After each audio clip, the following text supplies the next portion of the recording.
FIFA's biggest club spectacle, the World Cup, is turning out to be more chaotic than Cristiano Ronaldo's Al Nassr contract drama.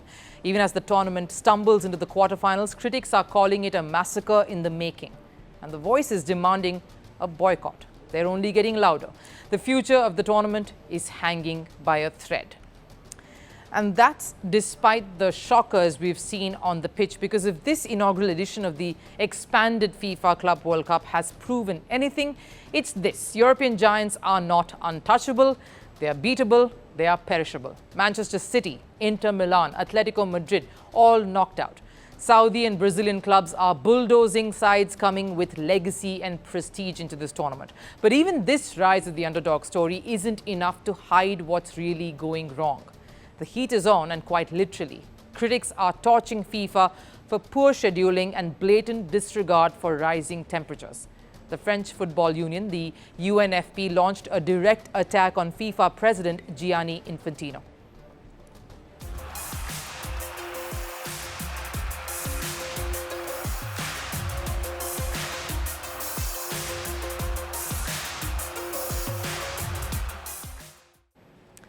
And the UNFP isn't alone. Even before the ball was kicked, top players, including Ballon d'Or winner Rodri, slammed FIFA for the insane calendar. And the criticism, it hasn't stopped. People who have never had or do not have anything to do with day-to-day business anymore are coming up with something. The Club World Cup is the worst idea ever implemented in football in this regard. And Klopp's point is simple. The calendar is jam-packed, players are burning out. Sure, we've seen some magical underdog stories here, but that's because top clubs are drained coming into this tournament. Domestic leads, the Champions League, Euros, all intense, all non-stop. That's why the Champions League is considered as tough as the World Cup. But FIFA wanted their own version, their answer to the UCL. Only problem, they forgot that this affects every other tournament too.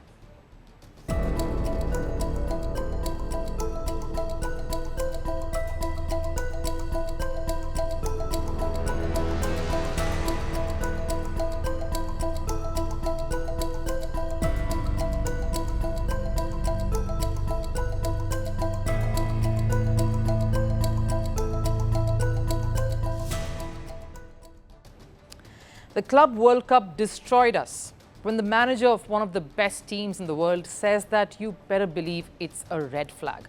And to make things worse, FIFA isn't making recovery any easier. They've scheduled high-intensity knockout matches in scorching afternoon heat in cities already battling rising temperatures.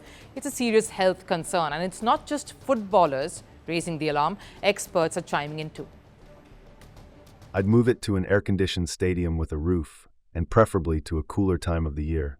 From a thermophysiological perspective, for both health and performance reasons. The health risks are not purely to the players, it's also the officials and spectators, many of whom are much less fit. But clearly FIFA isn't seeing it that way. Despite repeated warnings, nothing has changed. The players' unions are pleading for better rest windows or better scheduling. FIFA still turning a blind eye. And the conditions the tournament has been played in is far from ideal.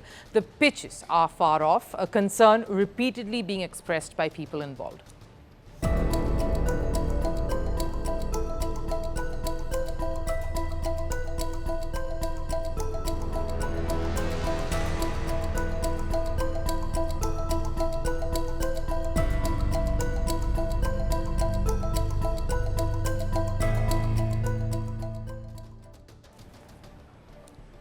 And here's the thing, it's not just this tournament that's at stake. If this kind of scheduling continues, it could wreck the rest of the football calendar. Domestic leagues, UCL, even the Men's World Cup, that's in America, and it's scheduled next year around the same time. Worse, major clubs could start boycotting the next edition of the Club World Cup altogether. Because let's face it, the Club World Cup isn't exactly beloved at this point. Right now, FIFA has given us 0 reasons to start loving it all over again.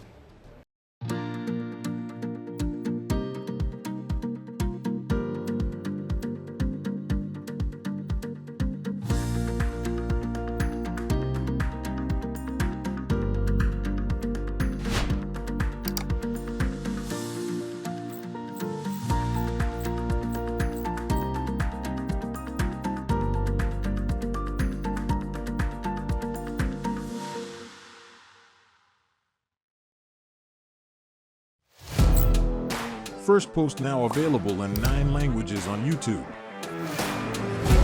English, Stands at $36 trillion. French, Le FMI, comme German, Geschäftsführenden Direktor Hindi, $30 trillion ka kaiju. Indonesian, Pemerintah tanpa pemeriksaan. Italian, Sekali radikali. Japanese, 4兆ドル以上も Portuguese, Por causa do próprio balanço patrimonial. Spanish. Beautiful bill. Go to Settings, click on Audio Track and select a language of your choice. Be the first to know what's happening around you in your first language. Firstpost.